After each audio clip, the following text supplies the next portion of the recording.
बिस्मिल्लाहिर्रहमानिर्रहीम। अस्सलाम वालेकुम स्टूडेंट, उम्मीद है आप सब खैरियत से होंगे।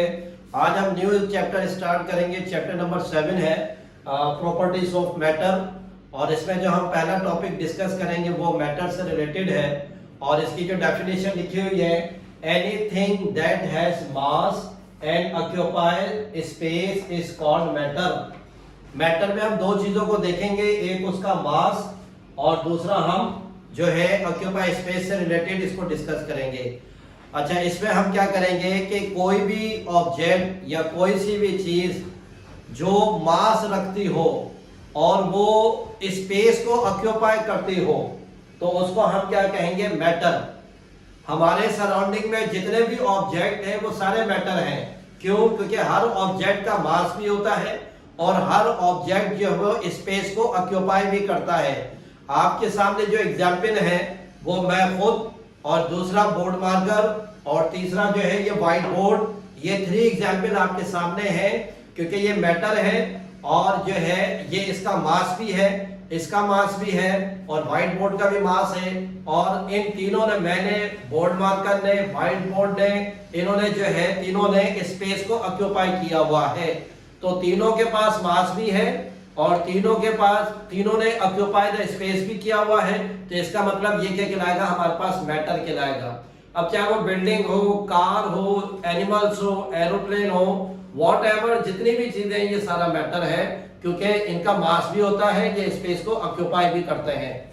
फिर आगे लिखा हुआ है student, matter is made up of tiny particle called molecules. Matter जो है वो छोटे पार्टिकल यानी कि मॉलिक्यूल से मिलकर जो है वो मैटर बनता है।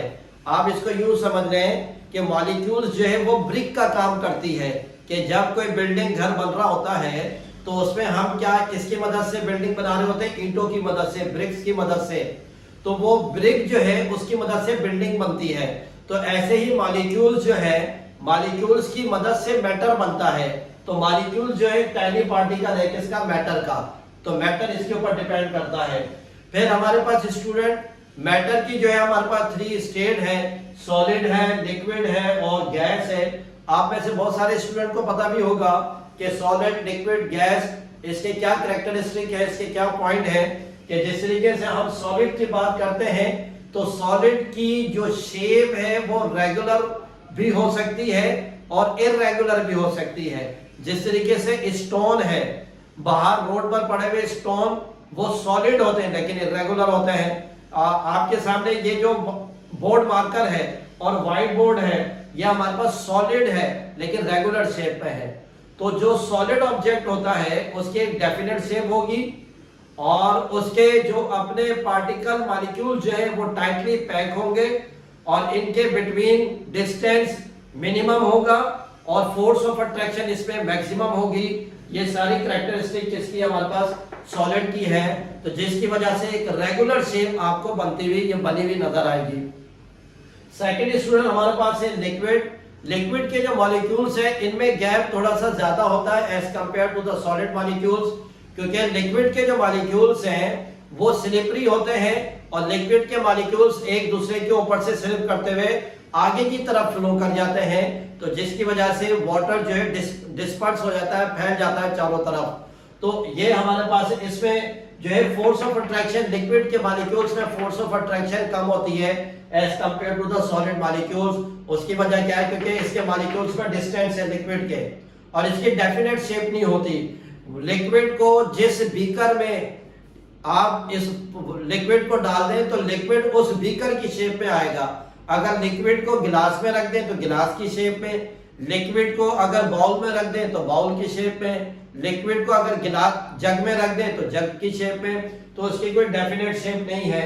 लेकिन जब हम थर्ड जो बात कर रहे हैं, मैटर की जो थर्ड स्टेट है वो हमारे पास है गैस।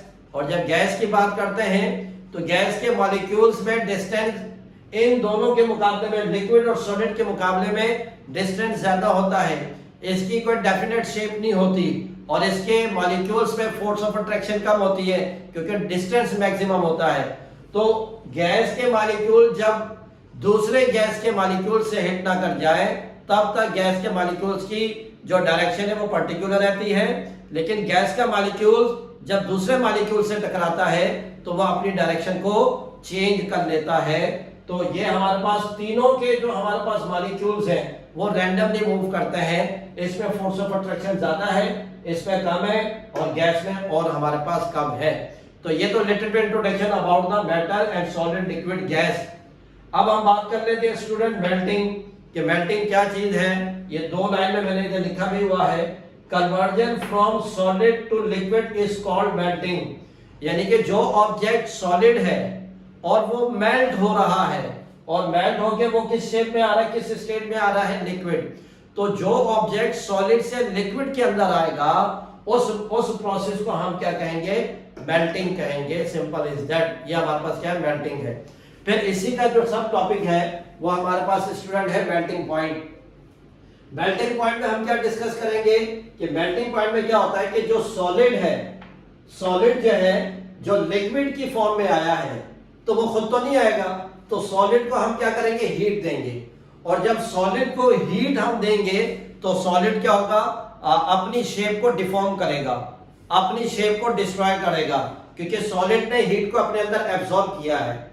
और फिर उस हीट की मदद से वो सॉलिड जो है अपनी शेप को डिस्ट्रॉय करेगा और कंप्लीटली तौर पर वो क्या हो जाएगा, मेल्ट हो जाएगा।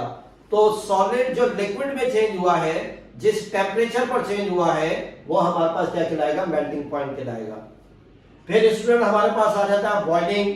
बॉइलिंग में क्या होता है, conversion from liquid to gas is called boiling. Liquid से गैस की तरफ आ जाना, कन्वर्ट हो जाना, यानी कि मैटर की एक स्टेट से दूसरी स्टेट, पहली स्टेट है लिक्विड और सेकंड स्टेट है हमारे पास, दूसरी स्टेट है वो गैस। तो लिक्विड से गैस की तरफ कन्वर्जन हो जाना, ये हमारे पास क्या कहलाता है, ये बॉइलिंग कहलाएगा हमारे पास। अब इसकी मजीद एक्सप्लेनेशन वो हमारे पास है बॉइलिंग पॉइंट। आपने अगर देखा होगा और घर में खुद भी यानी कि ख्वातीन को करते हुए देखा होगा कि चूल्हे के ऊपर जो है एक बर्तन और उसमें पानी गर्म करने के लिए रख देते हैं, और फिर जब वाटर का टेम्परेचर 100 डिग्री हो जाता है तो फिर वो वाटर जो है वो बॉयल होना शुरू हो जाता है। और जब वाटर बॉयल होना शुरू हो जाता है तो फिर वो लिक्विड, वो वाटर जो है वो किस में चेंज हो जाता है, गैस में चेंज होना शुरू हो जाता है। तो वो हमारे पास क्या आ जाएगा, वो बॉइलिंग पॉइंट में आ जाएगा। फिर स्टूडेंट हमारे पास है कंडेंसिंग। कंडेंसिंग में क्या होता है, conversion from gas to liquid is called condensing. अब गैस से लिक्विड की तरफ कन्वर्ट होना, ये हमारे पास कंडेंसिंग है।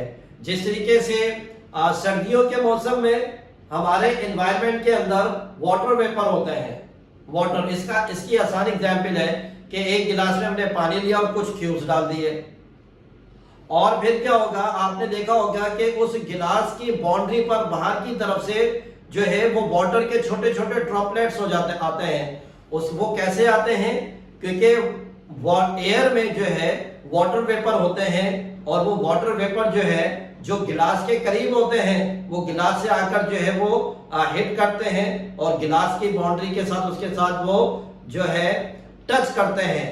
तो वो पहले गैस थी, गैस की स्टेट में था, लेकिन जब वो गिलास के साथ आया है और गिलास के साथ उसने टच किया है और गिलास की बाउंड्री के साथ वो रुका हुआ है, तो इसका मतलब वो किस शेप में आ गया, लिक्विड। क्योंकि वो वेपर अब आपको नजर आ रहे हैं, पहले नजर नहीं आ रहे थे, पहले गैस की स्टेट में थे, अब किस स्टेट में आ गया, वो लिक्विड की स्टेट में, क्योंकि आप उस गिलास की बाहर वाली बाउंड्री पर वाटर के छोटे छोटे ड्रॉपलेट्स देख रहे हैं। तो वो गैस टू लिक्विड, ये हमारे पास है कंडेंसिंग। फिर स्टूडेंट हमारे पास है फ्रीजिंग। फ्रीजिंग में क्या होता है, conversion from liquid to solid is called freezing. Liquid से सॉलिड की तरफ, इसको हम क्या कहेंगे, फ्रीजिंग कहेंगे। इसकी आसान एग्जांपल क्या है कि एक बाउल में पानी डालकर और उसको हम डीप फ्रीजर में रख देते हैं। तो जब डीप फ्रीजर में रखा तो वो हमारे पास किस शेप में था, लिक्विड की फॉर्म में था, और उसके 1 और 2 या 3 आवर्स के बाद जब उसी बाउल को हम बाहर निकालते हैं तो वो लिक्विड की शेप में आ जाता है, सॉलिड की शेप में आ जाता है। तो लिक्विड से सॉलिड की तरफ जो है वो प्रोसेस जो कहलाएगा वो हमारे पास क्या कहलाएगा, वो हमारे पास फ्रीजिंग कहलाएगा। फिर स्टूडेंट हमारे पास है एवोपरेशन। एवोपरेशन में हमारे पास conversion from liquid to gas is called evaporation. Liquid से गैस की तरफ जो प्रोसेस होता है वो हमारे पास क्या कहलाएगा, वो एवोपरेशन कहलाएगा। तो न्यू चैप्टर नंबर 7 का ये पहला टॉपिक था। उम्मीद है स्टूडेंट आपको समझ में आया होगा। अस्सलाम वालेकुम।